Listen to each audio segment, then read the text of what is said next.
Siddharth international public school एक ऐसा विद्यालय जहां बच्चे शिक्षा प्राप्त करते हैं और उनका सर्वांगीण विकास होता है।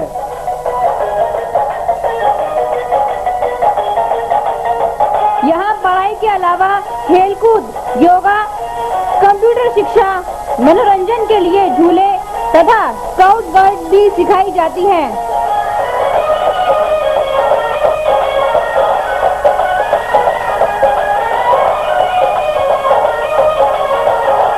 इससे बच्चों में आत्मविश्वास, सहकारिता, सहभागिता, कर्तव्य निष्ठा आदि गुणों का समावेश होता है। यहाँ हिंदी, अंग्रेजी माध्यम से शिक्षा के साथ साथ बच्चों को लाने वाले जाने के लिए यातायात सुविधा भी उपलब्ध है। यहाँ NCERT और CBSE दोनों ही पाठ्यक्रम पढ़ाए जाते हैं। नर्सरी कक्षा में दाखिला free. Siddharth international public school, east of Loni road, main Wazirabad road, Gopalpuri Chowk, Delhi 93।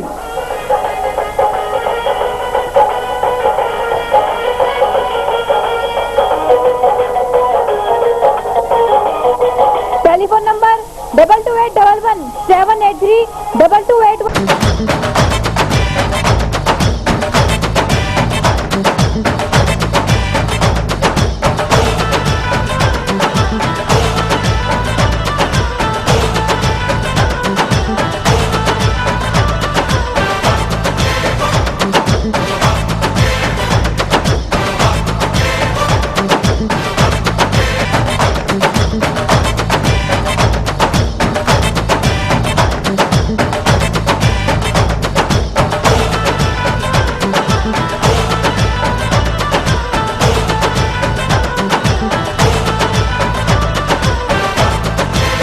Ready to have a feast of taste as ABS Enterprises presents देवभूमि उत्तरांचल का उत्कृष्ट उत्पादन CKG mouth watering fruit jams, continental sauces, pickles in different flavors, vinegar, delicious tomato ketchup.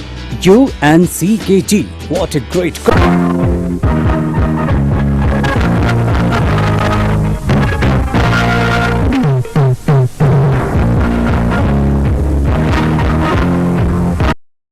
Shastri ji, अगस्त्यगिरी जी, सभी देवी और सज्जनों,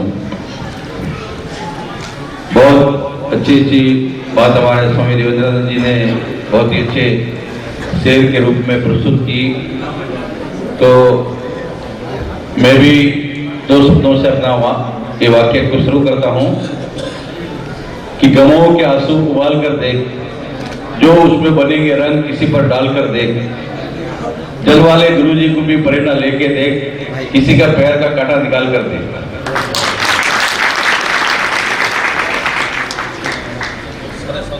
कहते हैं कि इस जहां में कौन कहता है कि किसी को किनारा नहीं मिलता, कौन कहता है कि किसी को किनारा नहीं मिलता। इस जहां में बहुत से लोग मिलते हैं, जल वाले गुरु जी एक ही मिलते हैं।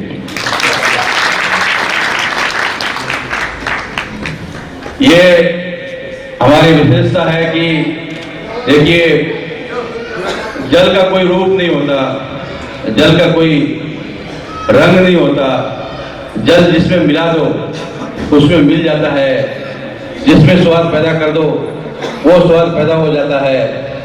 और जो अपने आप में जल के भी गुरु हो जाए, ये माँ भगवती का कृपा। कहते हैं कि एवं चिंतितम तम प्राप्तम निश्चितम, हमारे धर्मशास्त्रों में लिखा है माँ भगवती की ऐसी शक्ति है कि जैसा जैसा आप चिंतन करेंगे वो निश्चित रूप से वो फल पाएंगे। मैं जब यहाँ पहले उतरा तो यहाँ आ रहा था, तो मैंने इनके स्वयं सेवकों को बोला कि पहले मुझे माँ भगवती के दर्शन करवाओ। तो मैंने देखा वहाँ पर जो जाके दर्शन किया तो वो दिव्य है, साधना की पीठ है। और ये सिद्ध पुरुष के रूप में एक वहाँ पर माता जी की साधना करते हैं और उनका उपासना है, शक्ति है, शक्ति को ऊर्जा को प्राप्त करके ये भक्तों के कष्टों को निवारण करते हैं। तो बहुत ही इनका जो महाराज जी का बहुत वर्षों से, हमारा बहुत सालों से इनके प्रेम है। और आपने कभी सुना होगा, मैं कहता हूँ बहुत लोग बोलते हैं भाई जल में भी कभी आग लग सकती है, आप लोग बताइए जल में कभी आग लग सकती है? जो गुरुजी ने आग लगाया है, ये प्रदीप जैसा ज्योत को जलाया है।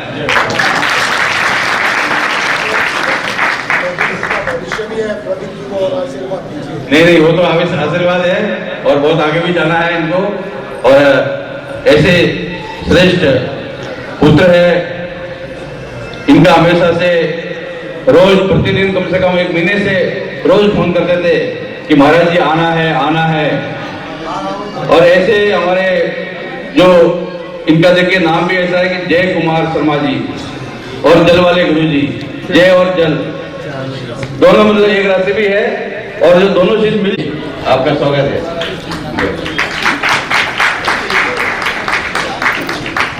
ऐसे विभूतियां यहाँ पर दिव्य विभूति आ रही है, तो ये एक तरह से जल वाले गुरु जी का आशीर्वाद है और प्रदीप शर्मा जी का प्रयास है।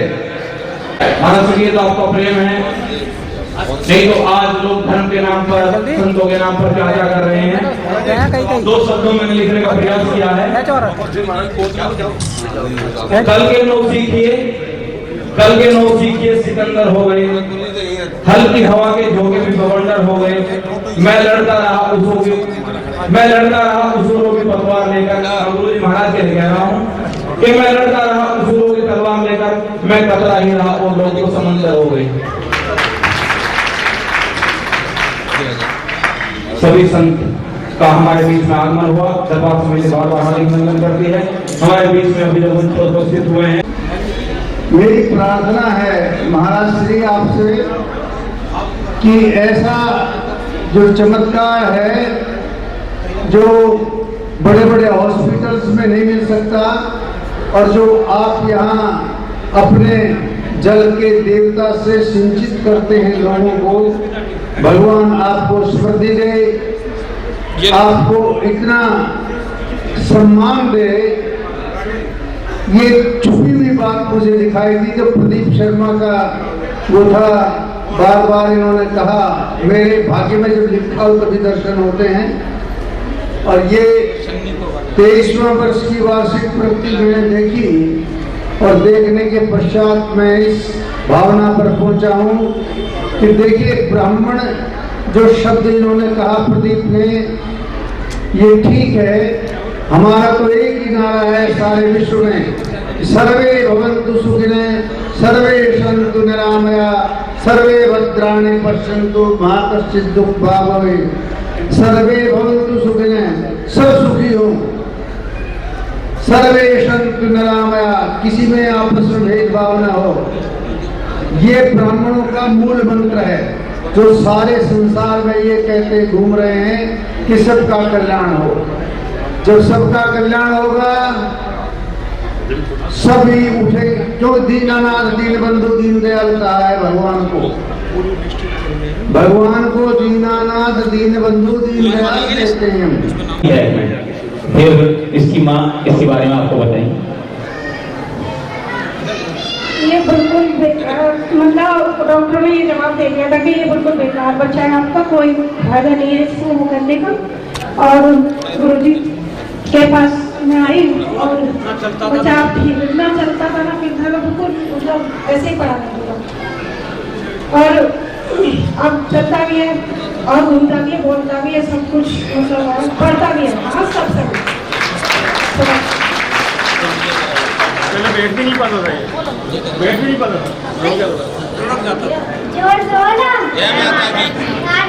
जय माता दी, जय माता दी।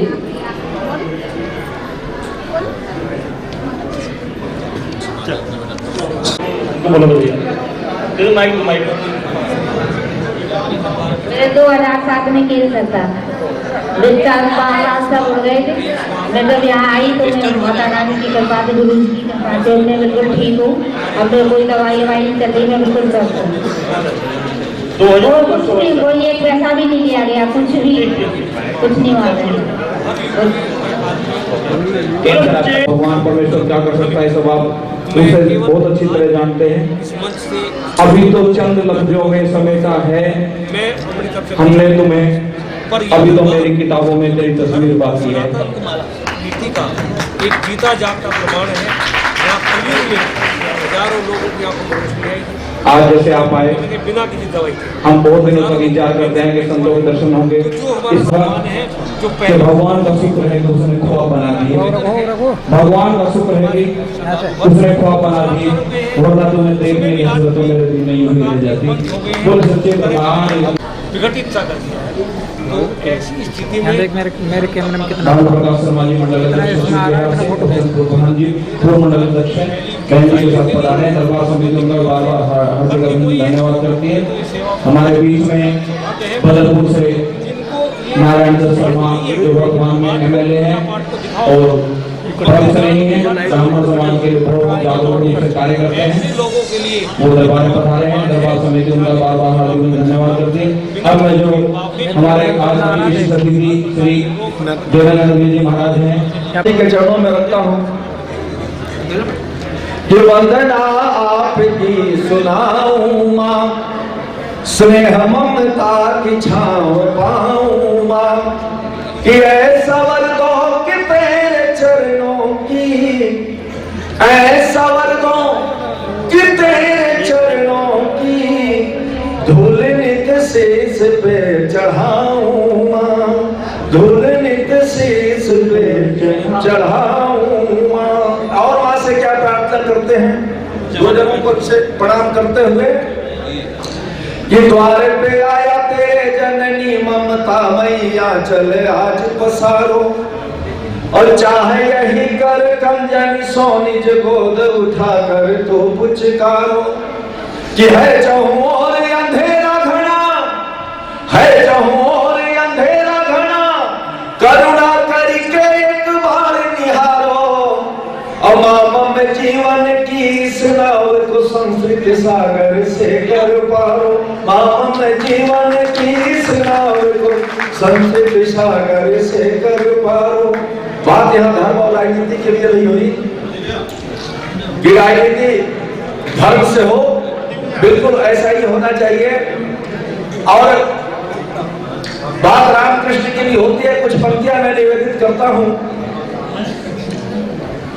कि सत्य भक्ति नीति रीति प्रीति के प्रतीक राम, सत्य भक्ति नीति रीति प्रीति के प्रतीक राम, धूल फूल सूल आंच कांच में नगीने में, हर फूलवारी प्रेम धर्म की अटारी, काटने को अधियारी की कटारी में पसीने में, तुलसी के बोल रस खान के कपोल, बिना मोल सेवरी के घर मक्का में मदीने में, और आप हनुमान बन प्रेम से निहारिए तो देह है अवध सिया राम तेरे सीने में, देह है अवध सिया राम तेरे सीने में। तालियां अगर बजाएंगे तो हमें पता चलेगा इधर मात्र शक्तियां भी थोड़ा सा ताल ठोकने वाले अंदाज में धर्म के प्रति एक बार ऐसा कोलाहल हो, दोनों हाथ उठाकर ताल ठोकिए और बताइए कि हाँ हम यह धर्म का प्रचार प्रसार हो रहा है, गुरुजनों का आशीर्वाद प्राप्त हो रहा है, संतों का आशीर्वाद प्राप्त हो रहा है। और कितने दयालु हैं हमारे प्रभु श्री राम कि गिद्ध को बना के सिद्ध किया है प्रसिद्ध बाजी जानकी, जो जानकी के आन पे लगाई है, और 60 सन विनय कुटिल सन भी है प्रीति, जिसने भी कहा एक बार अधुराई है। गणिका जामिल से पापियों को तारा, भालू रीछ बानरों के बीच कुटिया बनाई है, और ऐसे दीनानाथ से छुड़ा के हाथ रे अनाथ, करने चला रे मूढ़ कौन सी कमाई है, करने चला रे मूढ़ कौन सी कमाई है। और कुछ पंक्तियां और पढ़ता हूं। अक्सर हम कहते हैं ये संतों के आशीर्वाद से आज इतने लोग यहाँ उपस्थित है। गोस्वामी तुलसीदास जी ने लिखा कि सुर समूह मिलती करीब पहुंचे निज निज धाम, जग निवास प्रभु प्रकटे अखिल लोक विश्राम। और गोस्वामी तुलसीदास जी ये भी लिखते हैं कि बड़ा भाग मानुष कर पावा, सुर दुर्लभ सब ग्रंथ ही गावा। तो अभी देवता प्रार्थना करके घर भी नहीं पहुंचे थे कि भगवान प्रकट हो गए, और ये मनुष्य का शरीर देवताओं के लिए भी दुर्लभ है, तो हम भी भगवान को बुलाएंगे तो निश्चित उन्हें आना पड़ेगा। बस हमारे साथ थोड़ा सा कीर्तन कीजिएगा, शांति भाइएगा। मैक्सिमम ईश्वर के चरणों में निवेदित करता हूँ, भारत माता के चरणों।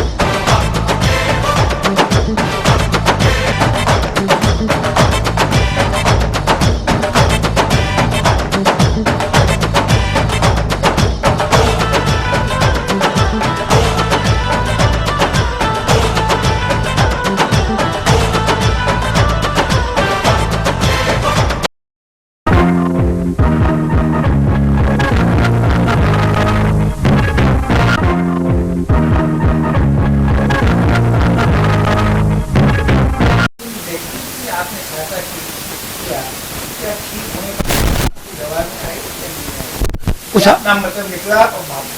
ज़्यादातर तो यही बात है जो आप कह रहे हैं। बाकी हाँ ऐसा भी है, कुछ लोग आते भी हैं, कुछ लोगों ने अपने ठीक होने के बाद अपने उस जीवन को थोड़ा औरों के जीवन के लिए भी सहायता, जो जैसे सेवादार हैं जो सेवा कर रहे हैं, इनमें से 90% ऐसे लोग हैं जिनको कुछ ऐसा प्राप्त हुआ जो साधारण नहीं था।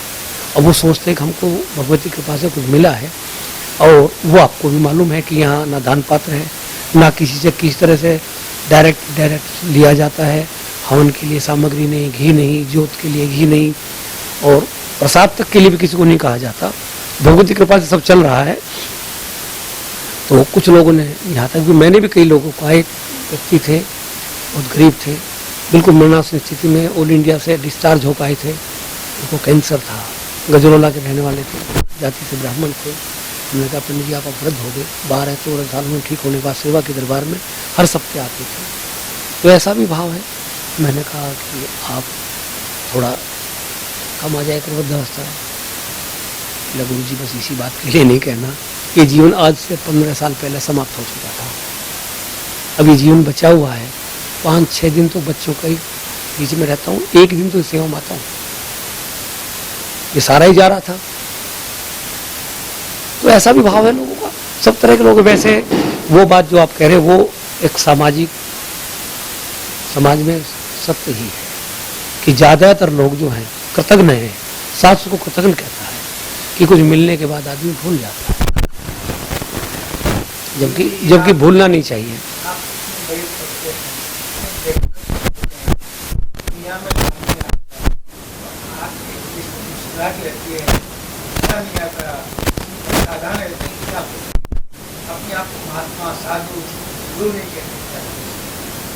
नहीं ऐसा है। अब और महात्माओं की बात करें, जैसे मैंने कहा कि कुछ हमारी नज़रों में या समाज के लोगों की नज़रों में वो उतने बड़े महात्मा नहीं है, और उन्होंने साधना की है, अपने जीवन का कुछ समय तपस्या में लगाया है, किसी से मंत्र लेकर मंत्र का जाप किया होगा, कुछ क्रियाएं की होगी, और उन क्रियाओं के द्वारा कुछ लोगों को ठीक करने का, किसी का काम कराने का दावा भी करते हैं, भगवान तक मिलाने का, मोक्ष तक का लोग आश्वासन देते हैं।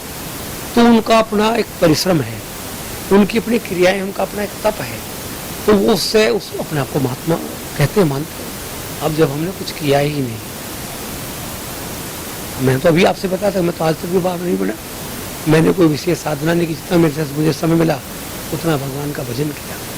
हाँ ये जरूर रहा कि मुझे याद नहीं है कि मैंने कभी, करना तो दूर की बात है, किसी के बुरे के लिए मैं उसमें सहयोगी या चिंतन में भी रहा हूँ। मेरे सामने कोई बात, जब से मुझे अपने बचपन से याद है, किसी के बुरे के लिए कुछ कह रहा है तो मैंने उसको रोकने का प्रयत्न किया। ऐसा करने से क्या हो। कई लोगों ने प्रतिकार के रूप में किसी ने बुरा कर दिया, मुझे इससे बदल लेना है। हमने ये कहा कि मान लिया तुमको इसने चोट मारी है और तुम इसको दुगनी चोट मार दो तो क्या तुम्हारी चोट ठीक हो जाएगी।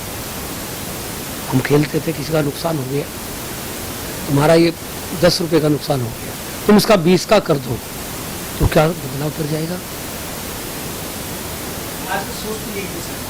वो गलत, बदला कोई किसी का नहीं, प्रतिकार कोई किसी नहीं सकता। उपकार की बात करिए, अपनी अपनी सोच है कि कहीं किसी के जीवन उपकार भी बता। कृतज्ञता समाज में ज्यादा है, वो मैंने भी अनुभव किया है। कृतज्ञता है बहुत, पर उपकार का कोई मूल्य नहीं। एक व्यक्ति मरणासन स्थिति में पड़ा, उसकी दुर्घटना हो गई है, सड़क पे कोई व्यक्ति आता है और उसको थोड़ा 2 बूंद जल पिला देता है, उसको अस्पताल तक पहुंचाने में सहायता करता है और वो व्यक्ति बच जाता है। ठीक होने के बाद उस व्यक्ति को पता लगता है कि अमुक व्यक्ति ने यहाँ तक ले आया और उसकी सहायता से, उसके कारण मेरे प्राण बचे। व्यक्तिगत सोच है, उस व्यक्ति को श्रेय तो जाता है और वो व्यक्ति उस उपकार के लिए, उस उपकार के बदले, आप थोड़ा विचार करिए कि 1-2 लाख रुपए लेकर उस व्यक्ति के पास जाए, भाई आपकी कृपा से मेरा जीवन बच गया, ले लीजिए। वो उसको 2 लाख के 10 लाख भी दे दे तो क्या उस उपकार का बदलाव कर जाएगा। कि वो जो दे रहा है वो तो उसने जीवन से कमाया है, जो जीवन जा रहा था। और आज जहाँ तक उसकी बात है, कृतज्ञ तो समाज के प्रति, गुरुओं के प्रति जो कुछ करता है उसके प्रति तो अलग बात है। आजकल तो लोग माता पिता के प्रति कृतज्ञ नहीं, इन्होंने जीवन दिया है, पाला पोसा है, तरह तरह की कष्ट भी सहन किए। पहले साधन नहीं थे, साधन संपन्नता ना होते हुए पढ़ाया लिखाया बच्चों को, अच्छी जगह सेटल हो जाए, शहर अच्छा हो, कोठी हो, बंगला हो। विडम्बना, दुर्भाग्य कि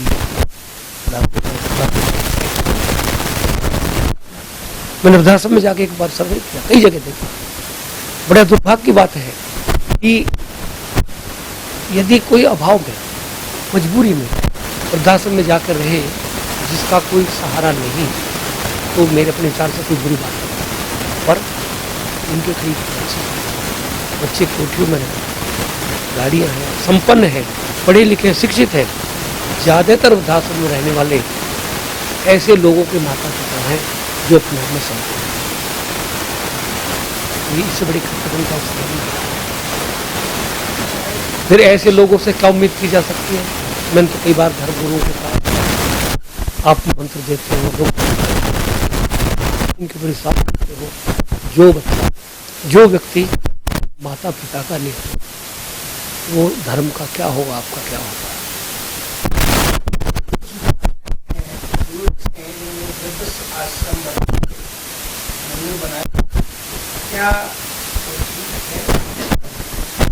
ठीक भी हो सकता है, नहीं भी, वो बात है। मैंने तो नहीं बनाया। आपके मन में क्यों नहीं आई कि मैं भी कहीं देश के अंदर बनाने की बात तो बहुत बड़ी है, बनाना तो बहुत बड़ी बात होती है। मुझे तो बने बने आश्रमों के संचालकों ने, कई आश्रमों की समितियों ने ये किया कि आप हमारे आश्रम कुछ आप नाम कर एक तो मेरे पास पेपर रखे होंगे। मैंने कहा ठीक है, देखूंगा। पद की और गरिमा की बात है। जब मैं यहाँ से जाके अलग कुछ कर नहीं सकता,